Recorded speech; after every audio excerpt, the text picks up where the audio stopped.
안녕하세요. 정치를 품격 있게 풀어드리는 정치클래스TV의 심상만입니다. 오늘은 지금 우리 학교는 그는 왜 자살했는가란 제목의 해외 영화평론 매체 스크린렌트 기사와 지금 우리 학교는을 몰래 시청하고 있는 중국 네티즌 반응까지 살펴보겠습니다. 지금 우리 학교는 15일차 여전히 1위를 달리고 있지만 이젠 하향 곡선이 뚜렷이 보이고 있어서 아마도 내일쯤 2위에 새로 오른 드라마 인베이팅 한나에 역전될 것으로 보입니다. K드라마가 여기까지 1위를 유지한 것은 박수를 쳐도 충분하다고 개인적으로 생각합니다. 일단 스크린렌트 기사를 먼저 보시겠습니다. 지금 우리 학교는 가장 민감한 사회적 또는 정치적 문제에 이르기까지 부끄러워하지 않으며 다뤘습니다. 여기에는 자살 행위도 포함됩니다.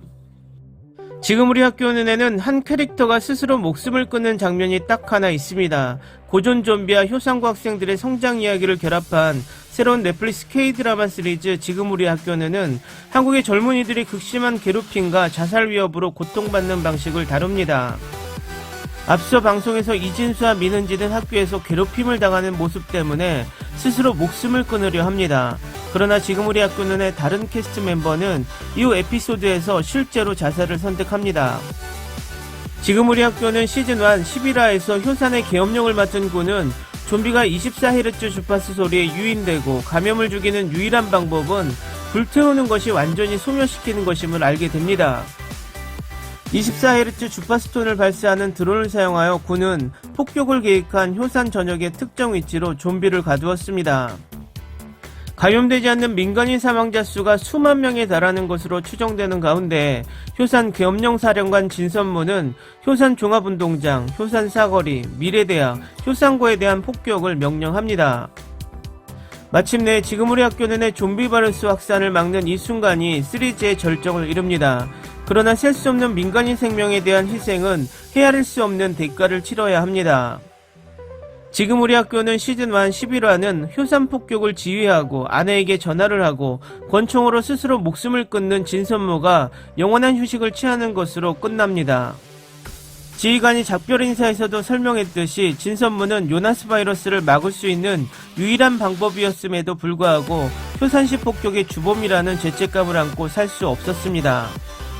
진선무는 이병찬이 요나스 바이러스의 진화를 기록하기 위해 만든 비디오를 보고 자신의 좀비화된 아내와 아들을 죽이지 못하는 병찬을 이해합니다. 그러나 진선무가 더 설명하듯이 이병찬과 달리 그는 군인이고 시민에 대한 의무가 있습니다. 지금 우리 학교는 종용 직전 스스로 목숨을 끊는 진선무, 청중을 긴장하게 만드는 장면은 아니지만 진선무가 계엄사령관으로서의 권한남용을 거부하면서도 냉철한 군사지도자로 묘사되기 때문에 놀라운 반전입니다. 뿐만 아니라 그가 내려야 할 결정의 엄중함을 그림으로 그린다는 점에서 진선무의 죽음은 필연적이었습니다. 진선무가 옳은 일을 했는지 아닌지 현실은 진선무의 결정으로 수만 명의 민간인이 희생되었고 결국 그 죽음의 무게는 냉정하고 냉철한 베테랑도 감당하기에는 너무 컸습니다. 진선무의 운명은 지금 우리 학교는 여러 방식 중 하나일 뿐입니다. 좀비 발생에 대한 공상과학 소설을 통해 지금 우리 학교는 현대사회와 권력기관에 만연한 사회적 현실을 파헤칩니다. 지금 우리 학교는 살아남은 캐릭터는 다음 시즌에 비슷한 문제에 직면하게 될 것입니다. 사실 진선무의 최종 운명은 지금 우리 학교는 시즌2에 도입된 새로운 책임자의 앞날을 예고할 수 있습니다. 정부가 효산의 계엄령을 해제하고 좀비가 사라진 것 같습니다. 즉 시즌1의 마지막 장면에서 알 수 있듯이 폭탄 테러에서 살아남은 여러 좀비 하이브리드가 있습니다.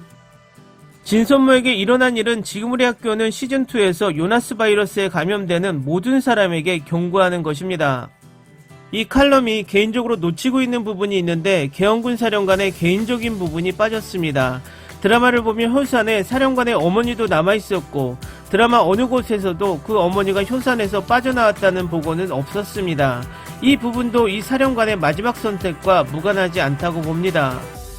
다음은 지금 우리 학교는을 몰래 훔쳐보고 있는 중국 반응을 살펴보겠습니다. 아주 좋아. 두 번째 시즌이 있어야 합니다.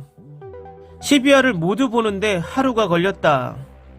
기억해, 오늘 밤 드디어 모두 끝냈습니다. 2편을 기다리며 오늘 밤 꿈을 위해 다음 시즌이 필요합니다. 올림픽보다 이 드라마를 보는 것이 더 재미있다. 원작 웹툰 정말 최고예요. 분위기 가득, 줄거리도 굿, 전반적으로 길지 않음 적극 권장합니다. 청산 진짜 화났어. 왜 죽이는 거야? 이제 유럽과 미국의 좀비 영화의 줄거리가 마음에 들지 않지만 여전히 생존을 쫓는 한국의 좀비 영화를 기대합니다.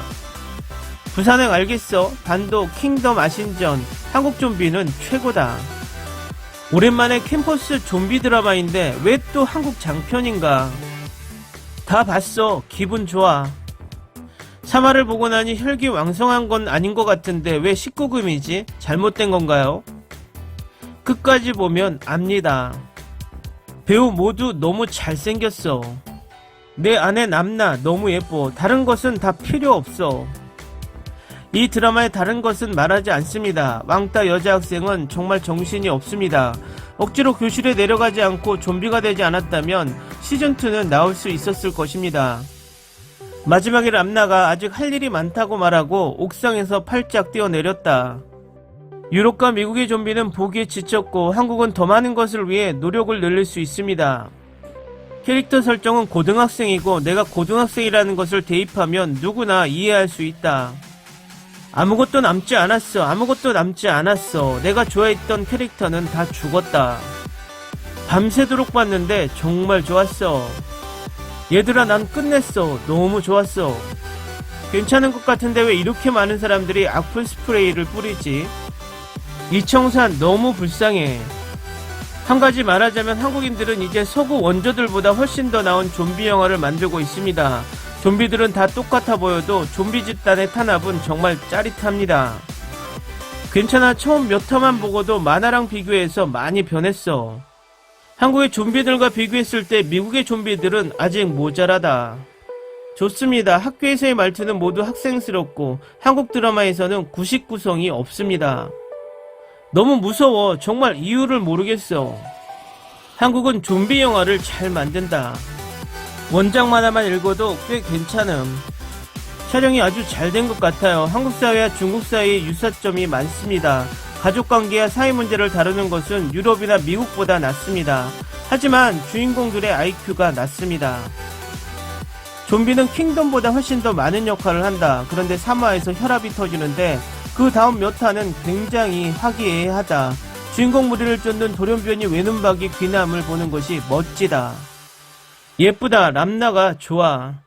강하게 추천합니다. 개인적으로 한국 좀비 영화의 부산행 1부와 킹덤 1, 2, 3에 이어 두 번째라고 생각합니다. 한국은 부산행, 부산행2, 스위트홈, 지금 우리 학교는 등 좀비 테마 촬영에 중독됐다. 와 진짜 팬 얘기네. 어렸을 때 TV에서 본 웹툰인데 너무 기대된다. 만화를 읽어보니 정말 멋지네요. 한국의 영화 텔레비전은 그것이 중국에서 억압되더라도 대단할 것이라고 느낀다.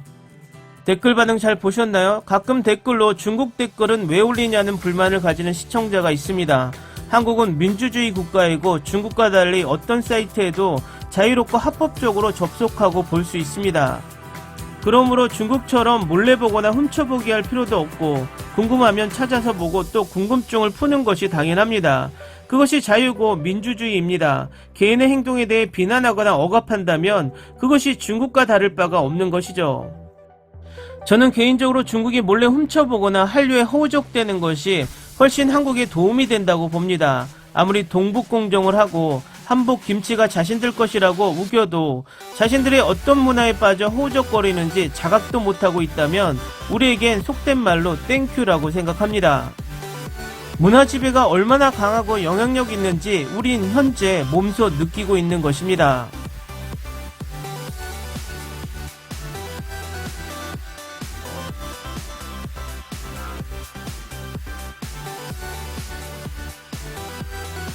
오늘은 여기까지 하겠습니다. 오늘도 생활 속 거리두기 꼭 실천합시다. 당신의 구독과 좋아요는 저에게 큰 힘이 됩니다. 항상 시청해주셔서 고맙습니다.